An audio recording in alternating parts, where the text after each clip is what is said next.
Revolution from your bed. Welcome back to our second part with Kharina Kharran talking about trauma-informed coaching, the power of seeking help, and the strengths we have within.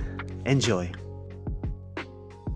Welcome back. So I'm here with the amazing Kharina again, and last conversation I was completely mind blown, and it took me a while to get kind of my RPM down after this call, and it made me think a lot. And thanks to you, Kharina, it really led me to a very deep reflective process about myself. And I will share something here. I've launched a book recently. I've talked about it several times here, and I think that in my writing process I was holding back because it triggered so much trauma.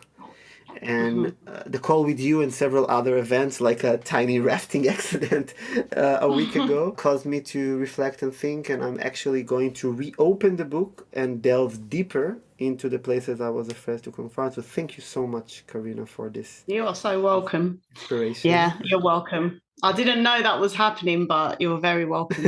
I can't wait to read now.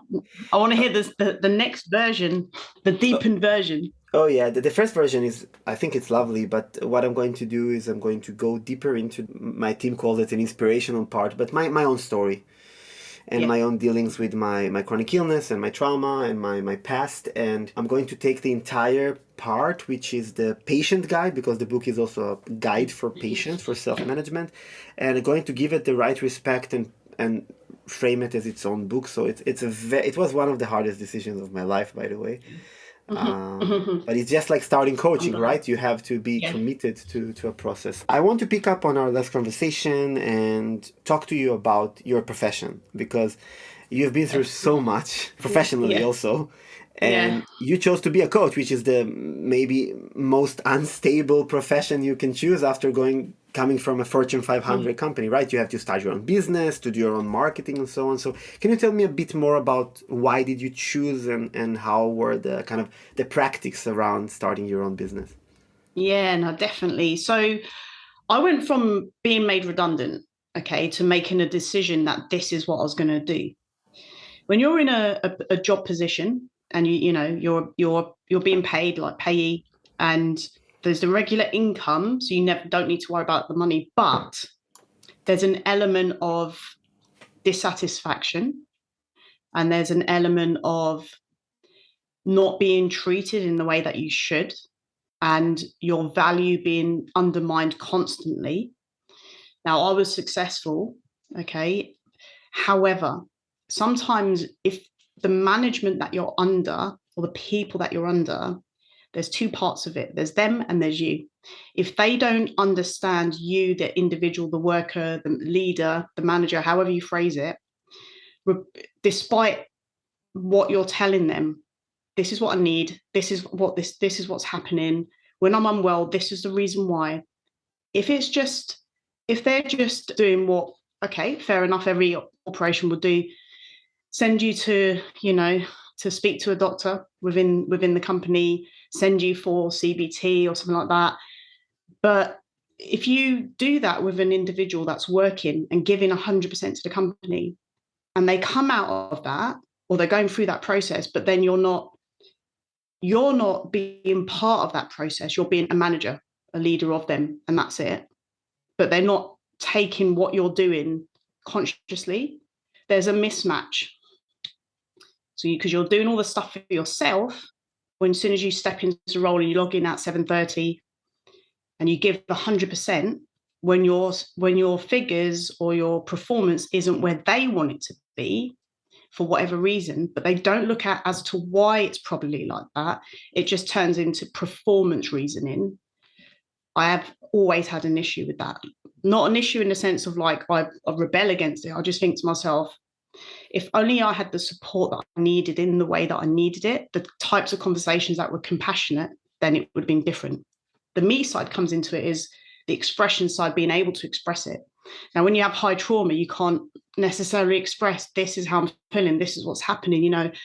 I haven't turned my Zoom camera on because I'm feeling so stressed and so overwhelmed. I can't actually look into the camera.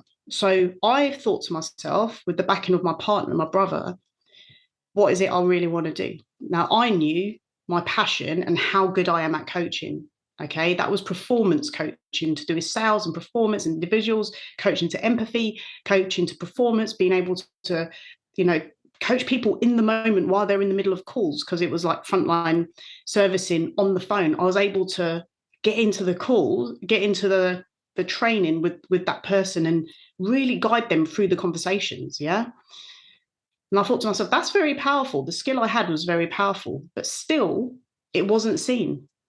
I wasn't part of a group. Everything was quite cliquey. I didn't belong to a group of, other leaders. I just didn't fit into any one of those because I just needed to be myself.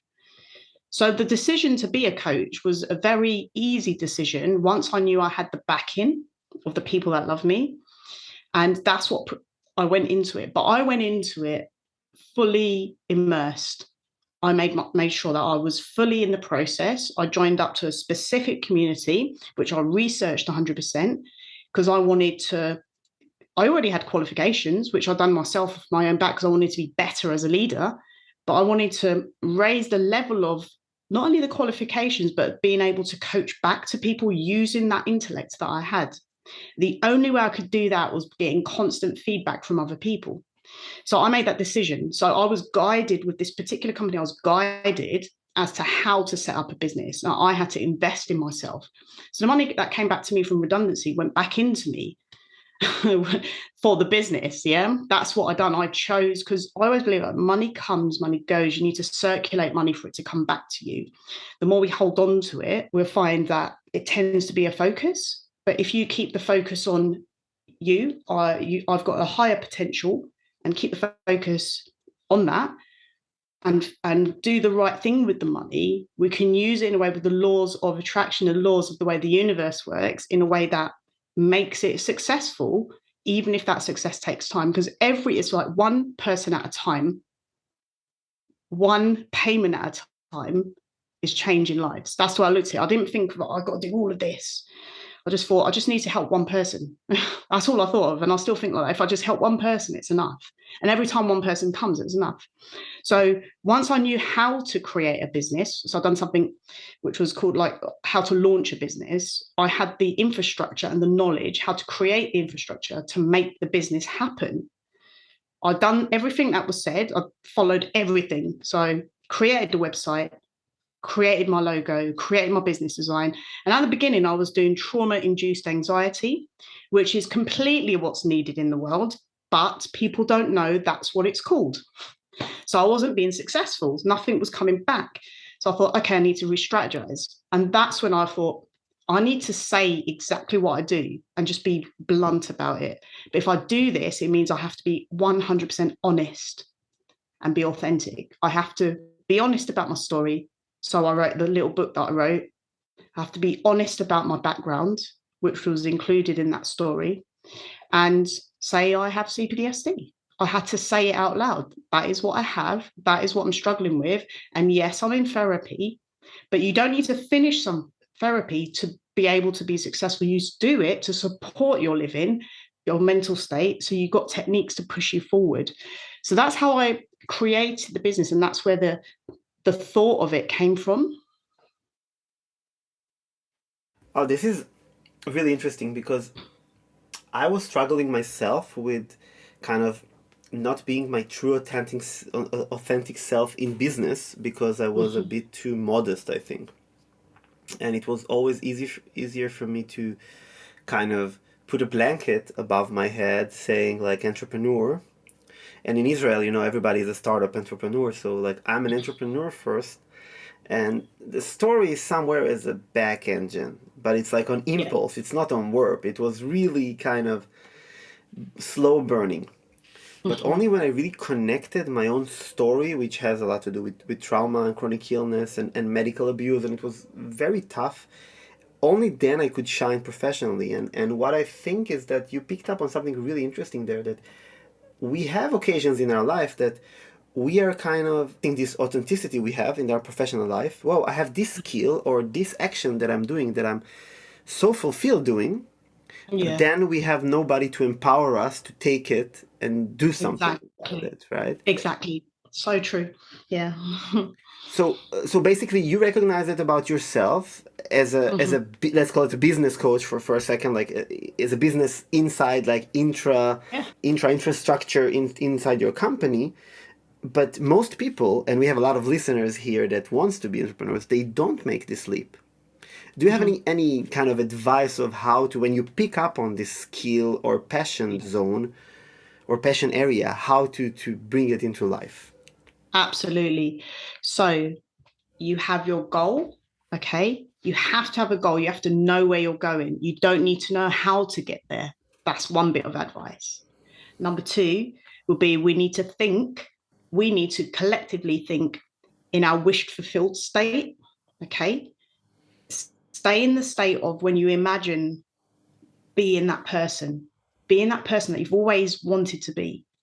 You put yourself in that state, and there's ways to do that through meditation. You get yourself to the state where as soon as you open your books or you open your laptop in the morning, you are already that person that is successful, that people are coming in, and you imagine your inbox full. You imagine people calling you because they want to invite you on stage, or however, or in schools or in business, whatever the business is. You get that in place. Now, nothing happens. You can have as much intention. You can be as much, I'm so positive, I'm in the state, okay, but you have to take action. So, imperfect action, I know other guests have said that before, you have to just go for it because no one actually really knows you personally. So, it doesn't matter what the audience say, but what matters is there'll be feedback. Then you can change and adapt what's needed. So get yourself into the right state, start your day where you're in that state. Like I woke up this morning and I've been working really hard on some stuff. And sometimes things doesn't come in flowing. And I'll just like, my partner's left a message on my board here in front of me saying positive thoughts and positive energy will help you fulfill your, and then I can answer that, the rest of that.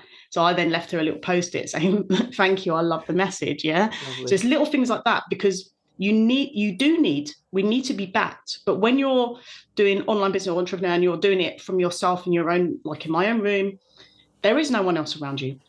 Yeah, there's no one else around you. Yeah. You're just left with your thoughts. But as soon as your thoughts start, just pull them back. Like me, like today, as soon as my thoughts started going, I looked at the message that she left me. I'm like, yeah, that's so true. Get focused, go back. As soon as my brain went away again, focus, get back to it.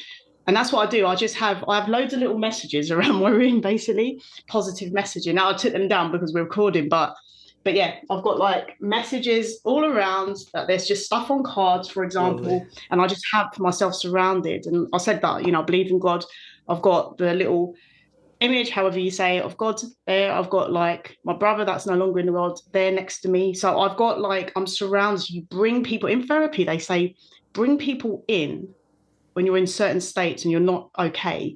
Bring people in that would always support you. They don't need to be living. Yeah. So that's what I've done. I have God in my room, I have my brother in my room, I've got a message from my partner. It's like, what else do I need? I don't need anything else, This So if there's is no people physically around me, I create that energy. So those are lots of little tips. The main thing is staying in the wish fulfilled state as much as you can. Learn how to do that. Number two, go for it. Take imperfect action. Imperfect action simply means you take an action and it's not perfect. It doesn't matter the outcome, you just go for it. Yeah. That could be something as small as I'm going to start a business in coaching. What's your thoughts? Who's in? Yes or no? You just make it, just see what people say. And there's going to be, it doesn't matter what the outcome is. What's important is people are engaged, they're answering your message. And that's very powerful.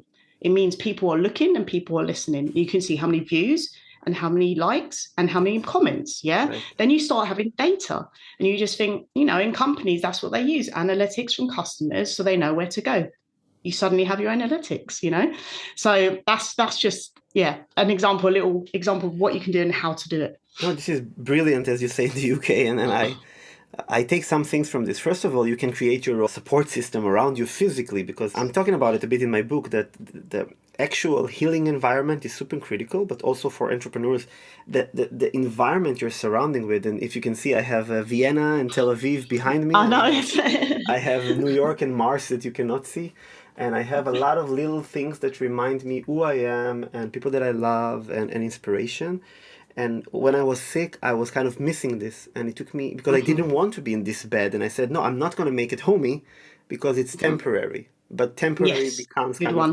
Yeah. constant. So I think it's super important. The second thing is that I think that the difference between a dreamer and an entrepreneur is actually this little step that you make. Because I know a lot of people with amazing ideas, and Yes. they never do something about it. And every time somebody comes to me with a startup idea and say, wow, I'm so afraid somebody will steal it, I always tell them what the first investors that I ever met told me, that the distance between actually hearing your idea and doing something about it is like walking to the moon, kind of. Yeah. So I think it's Yeah. super important to just make a step. And another thing that super resonated with me is that the fact that the feedback is so important. And even one step Yes. before analytics, I wrote a book. It took us, me and my editor and editing team, more than a year and a half, but I wasn't feeling so sure about it. And we had 8 beta readers. The comments were great, but apparently when beta readers also know you personally, they don't want to hurt you. And Yeah. now when Yeah. comments That's are starting to come, everybody says, amazing. Amazing is not a good word. You cannot learn true. anything by amazing. I want to hear that this is not good enough. I want to hear Yeah. the 2 stars on Amazon, the 3 stars. Why didn't Yeah. you like? And people didn't think it was focused enough because it was talking about a lot of things in one book. But unless I get this feedback, I cannot move on with Exactly. this venture, right? So I think it requires bravery to be open to Definitely. Yeah. criticism. And I was going to say, Roy, do you know what I was going to say there? It's incredible because you went from the state that you was in because of the health reasons to you wrote a book. Okay. And we've leaped forward to like we need, the feedback and so forth, because that's what we needed to go forward. But when we started the conversation, you specifically said, you know what? After having that conversation like that we had, you recognize actually you need to go a bit deeper, which is really interesting because you just also said that people were saying it's not focused enough. So you've just touched on exactly what the audience have said. So therefore they know there's more. And the only way we get focused enough is identify those core areas or the touchstone areas that actually need to go in depth because they're pulling the audience, more forward toward pulling the audience towards you because the audience want to know more because they're in the same position as you. So we can take action, but podcasts like this is brilliant because we tell you how to take action. Okay. So when we say take a step, go for it. If you, in your mind, your dream is, I want to write a book, write a book. Do a smaller version of the book that you want to do because you Yeah. can go into more depth after.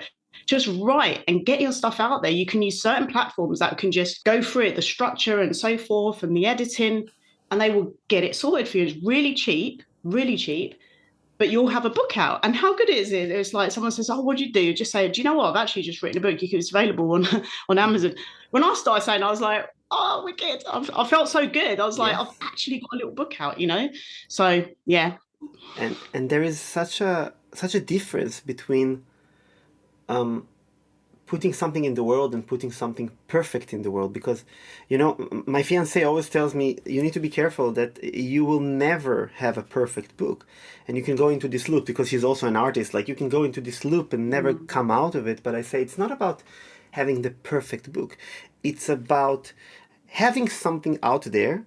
It's for me to launch a Yes. book, get an ISBN code, put it on Amazon, put it on like Thalia and other like European or international networks. Great, it's Yeah. out there. This was for me. I'm an author now.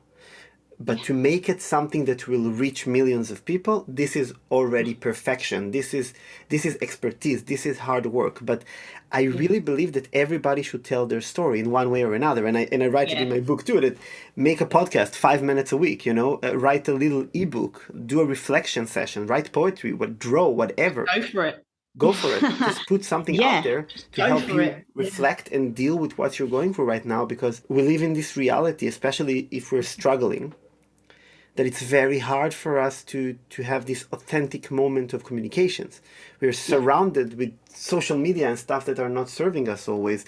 And it leads me to kind of a question that I'm drawing back like a few minutes before, that you said something about trauma-induced anxiety. Can you tell us a bit more about it? How to recognize it, what to do about it? Mm. So the thing that's a little bit different when you have trauma-induced anxiety is the anxiety when you're in the state of anxiety. So your heart is racing, you're breathing faster, your breaths per minute's faster, you don't feel like you can regulate, you don't feel like you're in control. So people that have anxiety have these symptoms.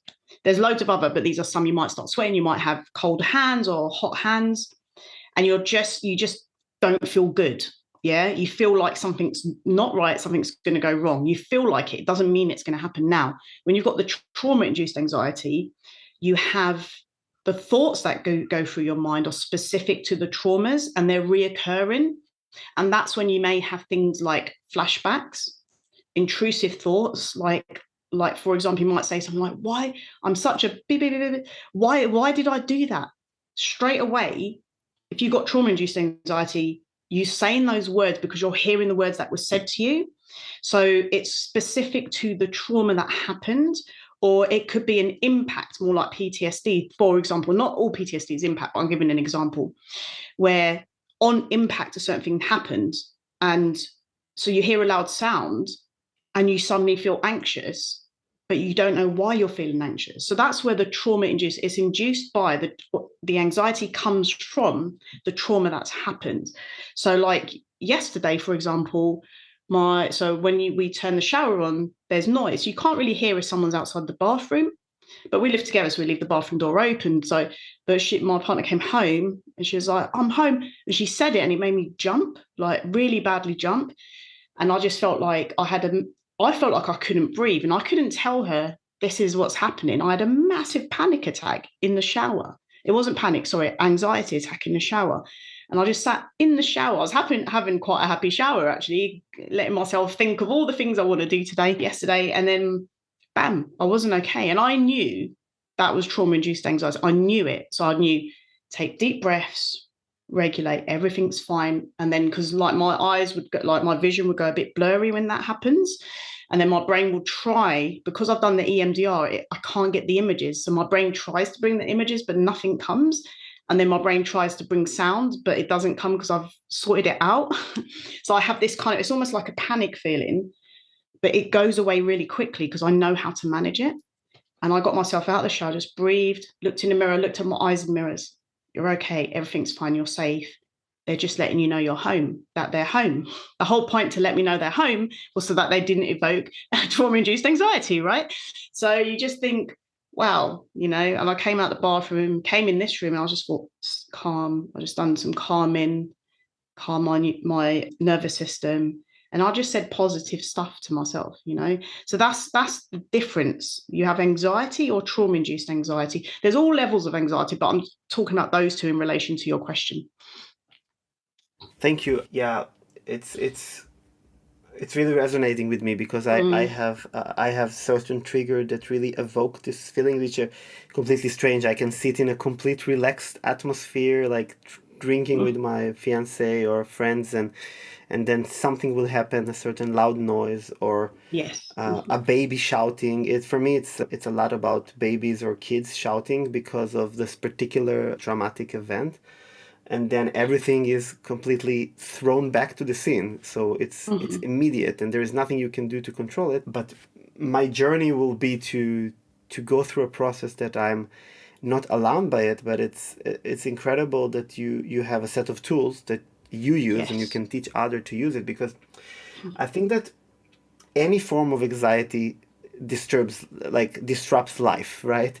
Yeah. And sometimes we don't really have the courage maybe to face to ourselves that we have a problem, because we feel shame, like somehow shameful about it. Like it took me years to just say it out loud that I think I have some sort of a post-traumatic reaction.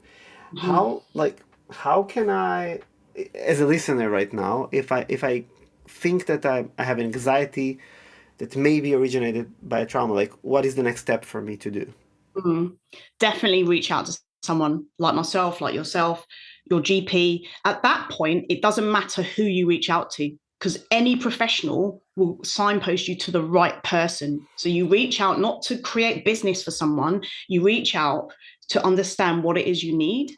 And that's what discovery calls are for. When you have a coach that offers discovery calls, that's what it's for, because they use that time and they get the information needed. They give you quick, like myself, on people that I know that are coaches, they give you that do this type of work for anxiety, PTSD, and so forth. They give you quick relief techniques so you can calm down.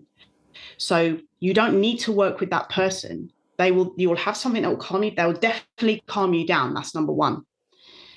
Then they will signpost you. So do not stay. So the thing that I used to do, just stay in my room. Stay in my room. Yeah. Like literally days and days and days, I'll just be in my room. And because I was working from home, I was just in my room all the time. My room had absolutely everything I needed.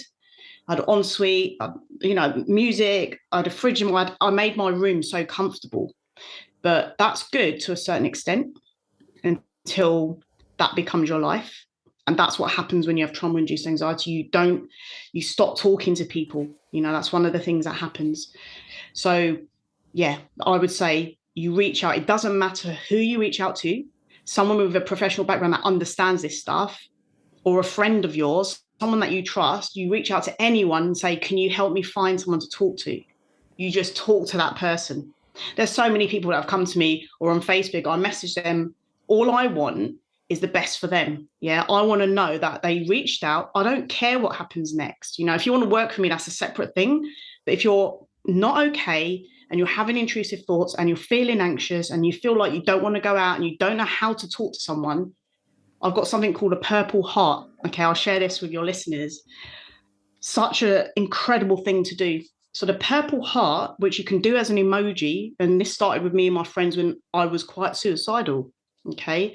My relationship broke down. We lost a pregnancy. And yeah, I just felt like, what's the point? I didn't understand where I fit in. But rather than voicing it, I shut myself off from the world, like massively off. And then I created something called Purple Heart, because at the same time, my friend became suicidal. And my partner at the time, she sent a message saying help. And we went to the seafront in Brighton, and she was just ready to walk into the sea. Yeah, it was that bad. So I was in the state, she was in the state. We both didn't know how to, but we tried to get help. The main thing was talking. Then I sat down and said to her, we need to create something. If we can't talk to each other, because when you're that bad, you don't have the vocal. You can't say, I need help. Yeah. So we create something called a purple heart. So if you send a purple heart to a friend, it means that person is not okay. They're not okay to talk, but they're trying to say, I need help, and they're reaching out. And if you receive a purple heart, it means that they need someone to communicate back to them. Simple communication back. You can send a red heart back, something that's a different color. And it means, I've heard your message. You can create the code of yourself. I've heard your message and I'm here for you. That's it. Then you can send voice notes to them if you want. But calling them in that point is probably not the right thing to do, because they won't answer because they're in a state. So you need to communicate in a way that works. And you can send a picture, usually saying, I love you, you are heard, you're not alone, is enough, with a picture of you and them. Yeah. So Purple Heart, I'd say that would be one of the easiest, best ways. I mean, even if we had this for like kids and students and anyone in the world, especially with guys. When I say guys, I mean all identities that identify as guys, yeah? Everyone needs to have the ability to say, I'm not okay.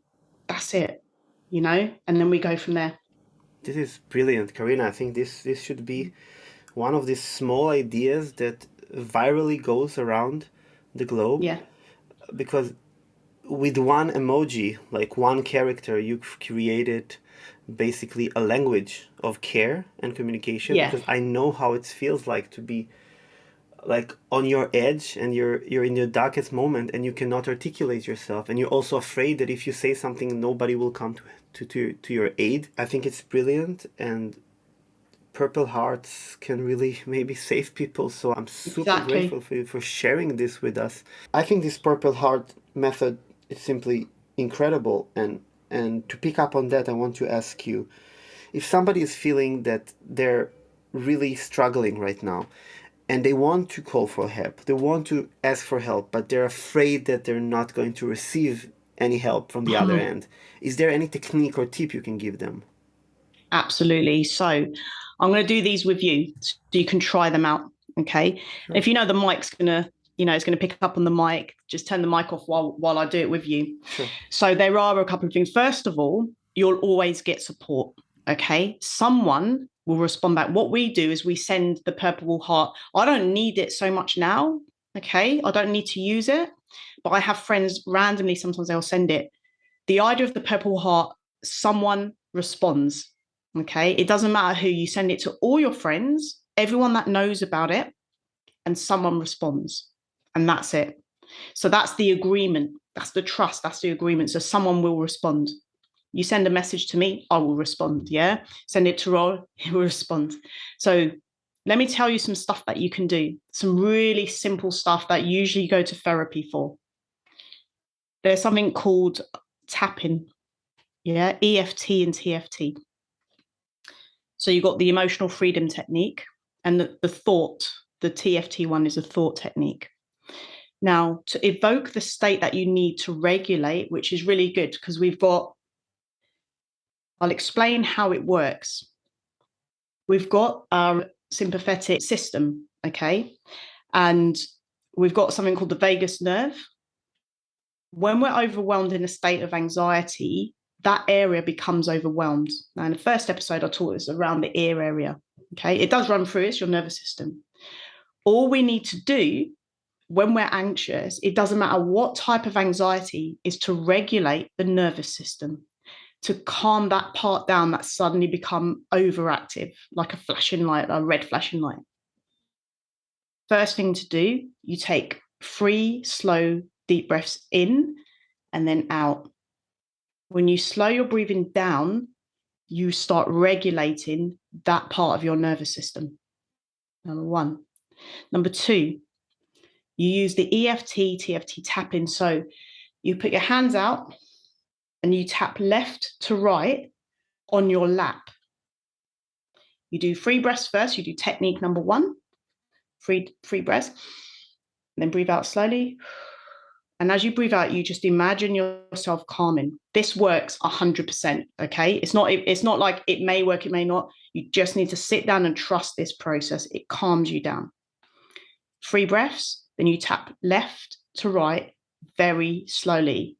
Try it for the first time and you'll realize that actually this technique works. Okay.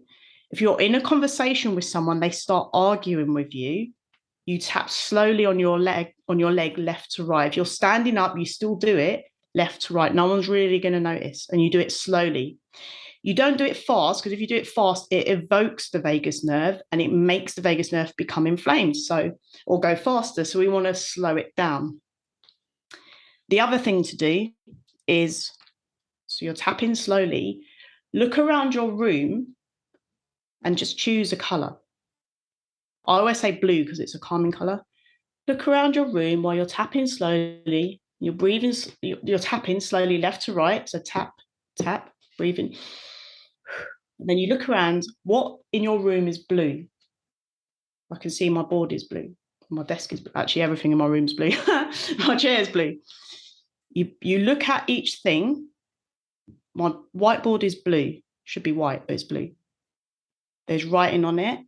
I've done that writing yesterday. And you make it become very present. You look down my desk. I bought this desk for inspiration.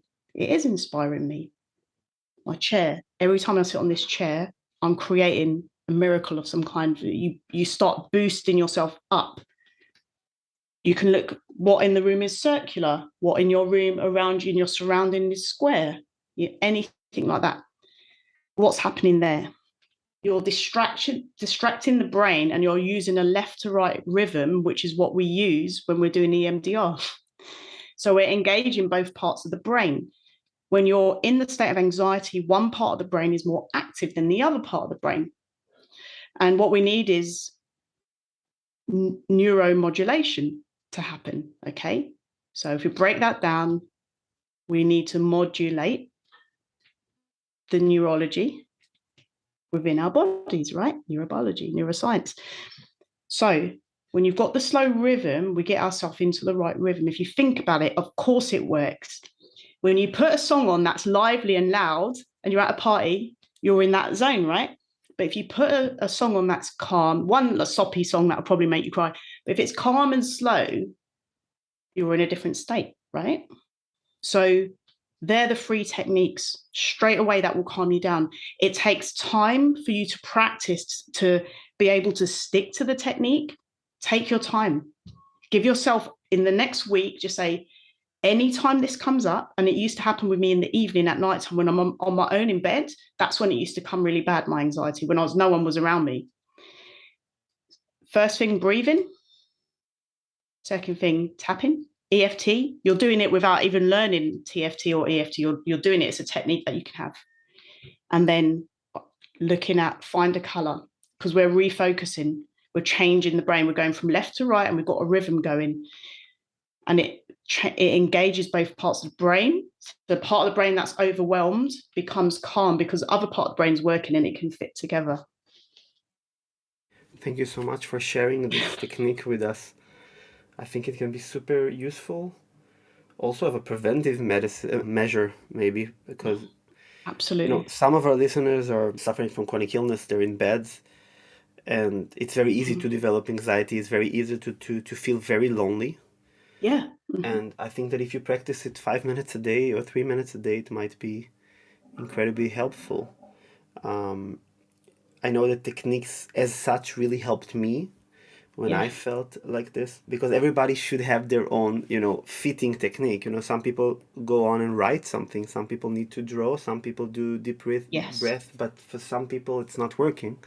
But I think this one is super universal, actually. It is. I was going to say something there, if you don't mind. So this is a technique for everyone. Okay. If a tapping sound evokes flashbacks and stuff like that, you don't do tapping. You can just look from left to right really slowly. Just look from left to right and just allow yourself to come, because you're engaged. If you engage both parts of the brain, the part of the brain that's causing the negative neuro pathways, we could say, maybe that's not the right term, but let's just say that to make it easier. Those pathways, they have a different signal going into it. So it works. Okay. That's why EMDR works. That's just a technique, though, not going deep. This is a technique to regulate, to feel safe. Can I share another really good technique? Of course, please do. The other technique everyone's probably heard about, or if you haven't, it's called the body scan. I give this to absolutely anyone and everyone that I engage with. They don't have to be a client of mine. Yeah. This massively helps you. Okay. And you can use, some people believe in God, some people believe in the universe, some people believe in energy. There's always something you believe in. Okay. There's going to be something you might just believe in yourself. When I work with people that believe in God or energy, I evoke a light. So when you wake up in the morning, you can do this. Such a great thing to start off with. And when I was going through my illness so badly, and I didn't know I was thinking, how am I even going to get up? This is what I used to do. And did it help me get up? No. What it helps you do is be in a state where you now feel like you can get up. Okay. It doesn't make you get up. You make you get up. But it makes you feel like the stress is gone and I can do this. That's what it makes you do. It's putting you in the right state of mind. So while you're lying down, you can do it in any position. You lie down, ideally close your eyes and do the 3 breaths to regulate. And then you imagine a light. And the light can be any color, but it needs to be a warming color. It can be a sunlight color, a light that you would associate with God or the universal energy, or it could be a blue or a purple. So you want safety colors, okay? And you allow the light to come in through your head. This is a safe light. Your eyes are closed. Everything's done slowly. And as it comes through and starts through your head, goes to your forehead, to the back of your eyes, back of your ears, your throat. You stay around that area and you just say to yourself, is there anything here that needs to be looked at? Do I have any tension? And you allow the light to look around. That's you looking internally. And if the light says yes, or because you're saying yes, I feel pressure behind my eyes. You imagine the light healing behind your eyes. You imagine light absorbing all of that energy that's not serving a purpose for you. Imagine it being soaked into the light and it goes back up into the universe, because energy can't be destroyed. and can't be created. It has to be circulated. So we let it go back up into the universe, and the light comes back in, slowly goes down. Now you're down to your neck, your shoulders. Is there anything in this area that's causing me discomfort? No. It goes down into your chest, your heart. Usually there's tension in that chest area. Yes, I've got tension in my heart. How does it feel? It feels uncomfortable. What color is it? It feels dark. It feels misty. It feels okay. Do you want that gone? Yes. Okay. Thank you, blackness, for serving your purpose. But anxiety, it's okay. You can go. You don't need to be there. I don't need to feel uncomfortable. I'm letting this light in so that you can come and go. You're constantly engaging with yourself, because that's called self-love. People don't realize it. Okay, sometimes you can touch yourself like this, put your hands on your face, you become present, it's self-love, or you can do it through a light, and you make your way all the way down through your body. When I had the Crohn's really bad, it was not only my bowel, but my back passage area, very, very, very painful, and it was awful. And I was like, I wake up knowing I have to go to work, and in between work have 3 visits to go to the hospital to get my dressing changed, because I didn't know how to do it. I couldn't see the area. This helped calm me down massively. It enabled me to be in a state of calm, because by the time you get to the bottom of your feet, you do every part of your body. You then breathe the light back in, you make it circulate, you make sure you're okay. This takes about 5-6 minutes, not a long process. You then get up, but you can't look at something distracting. You can't look at your phone or something like that. You get up and you go in your shower. From that moment of energy, where the release has happened of the pain, you go and you have your shower. You do the action you need to take to then, that then allows you to leapfrog to the next part of your day. Okay, so that was the other technique. That's a good 4 techniques there that definitely helps calm the nervous system. Thank you so much for sharing this. Do you recommend listening to certain music or white noise or brown noise or anything like this while doing this? Yeah, so everyone's got their own thing. So I've got a particular person that I listen to who's on the internet. The reason why I listen to him, so everyone likes different things. Like, I don't like sounds that are whispering. It makes me feel uncomfortable. So you need to know the sounds that you're okay with. So I'm thinking about trauma here. Okay, you need to know, and kind of, illnesses, that chronic illnesses and stuff. There's going to be some things that might evoke traumatize you. So you need to know what sounds you like. So with me, I like sounds that there's certain wavelengths that takes me to the higher. It's usually meditative sounds, takes me to a higher consciousness, because I can shift to that quite easily. That's the state that you're in before you go to sleep, basically. So that particular person will listen to. So if you type in sleep, hypnosis for sleep, hypnosis for anxiety, you're not being hypnotized, by the way. It's a meditative state. Yeah, you're just in a meditative state, and it enables you, it evokes sleep. It might take time. It took me quite a while, like at least a month or so, to get used to someone else relaxing me, like, because it was like I was like, I'm doing this myself, for my whole life, and I realized it's not working. So I'd say find someone that you like. Some people like religious music. Some people like the sound of the sea. I don't like the sound of the sea because I live by the sea. For some reason, it feels like I'm just by the sea all the time. So everyone's got their own sounds, but there's certain waves. I can't remember the waves for the different beta, theta waves and so forth, but you kind of want to be in that theta kind of state where you're shifting into that state, and it's like you're kind of awake, but you're in the REM state. You're evoking that state, which is what I do with clients. I evoke that state to install the thing that's needed, that they can shift to a safe space anytime they want. So that's kind of where you go to. Shall I say the name of the person I'll listen to? Yes, please. Feel free to. I think he's brilliant, absolutely brilliant. And he inspired me to do my own meditative talk downs for my own clients. His name's Jason Stevenson. And just check out his work online. So many videos, and he's just really good. You can do meet my higher self. There's so much stuff. Meet my guardian angel. Doesn't mean you need to believe in angels. This is about helping you go somewhere else in your mind. So don't take the words and think, oh, that's religious. No, it's not. It's just evoking a different state. I've gone on so many journeys with this guy, with him evoking all these states. I love it. I just think, oh, where can I go to tonight? It's like thank you for a little journey in my mind. It's funny because people are going and doing yoga and then doing mantras in the end, and they don't understand that for people in India, this is super religious and sacred, Yeah. and we commercialize it so much that, but if we tell people to listen to any religious connotation, they would, no, no, no, I don't want any Oh, religious. yeah, But yeah. so this is a bit funny, but it doesn't really matter. Like I also like guided meditations of all sorts, and I can be connected to different cultural influences there. It really Hmm. depends what good for you. Some people like, certain noises, like white Hmm. noises that relaxes them and can help. Some people need the voice. I have a friend who is a coach, and he custom made recording specific meditations for his clients because he believes that the personal touch is helping. So Yes. whatever, not flip your boat like what happened to me last week.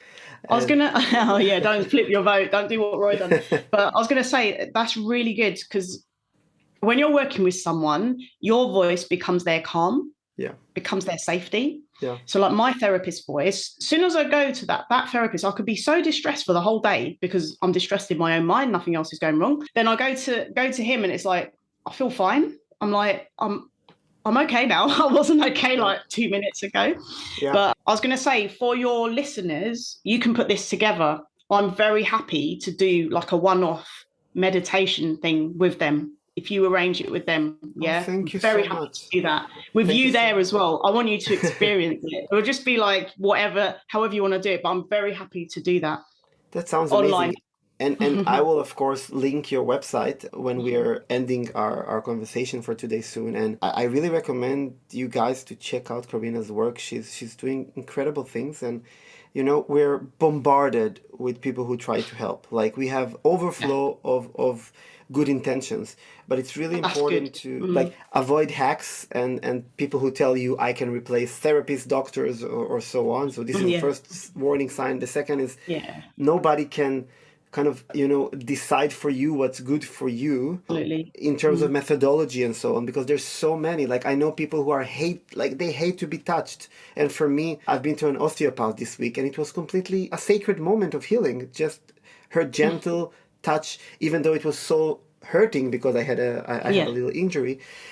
So it's really dependent of what you need and want, and I really really really recommend to check out Karina's work. Karina, I think that we will end in this note. We can go on forever, we can have 10 episodes yeah, just with you. I think it's very important that you will have critical thinking enough to know how to choose your therapist or aid. It's really, we are completely bombarded with options, and sometimes it's also causing decision fatigues. And I know from fact that people DM me or email me and telling me there's so many things I can do. There's so many apps for mindfulness, and I don't know how to get well, as a chronically ill patient yeah. or somebody who needs inspiration. And this is why I started the patient school, by the way, because I wanted one validated place that it's medically and psychologically validated that if you are a patient and want to deal with your chronic illness and move to the next step of managing it, you'll have a place that you can trust. And Yes. I can't even start to praise and recommend your work. And Karina has a podcast. Karina has a book. I will link her website, like I've mentioned before. I really Thank recommend you. you guys to follow her on social media. She's doing incredible stuff. And thank you so much for this invitation. I will pick up on this invitation, Yeah. and we can do something together with the listeners Yes, or the definitely. followers in general, because I have a lot of followers on other social media outlets. Karina, it's been incredible yet again to have you on board. I really thank you for sharing such valuable tips and techniques with us. And everything you said here is part of your practice, and more of that you have in your book and in your podcast, in your other outlets. And I wish you to really fulfill your full potential, which I don't think it's even 10% yet, with all your greatness as a giant, as you said, Yes. and to be truly happy and empowered. And I really not only hope, I'm sure that we will cross paths again in the future. Oh, definitely. I'll thank you and your listeners as well. I'd just like to end that we do have infinite potential. We're human beings. We're the only people on this planet that have that. So doesn't matter the illness. The illness matters, okay? But please don't feel that your life's restricted fully. There's always a different option or a way to get from A to B. You just need to know how. Maybe don't use a kayak like Roy, but there's always a way, okay? There's always a way. And we're both here to support that way. and the work that you're doing, Roy. I mean, I'm quite new to seeing the work you're doing. Very proud of you. Very proud. And thank you so much for this opportunity. Thank you so much, Kharina. What a wonderful way to end this two-part podcast episode. We have another episode that is already out there with Kharina, and I wish you all the best and see you guys in the next week. Thank you.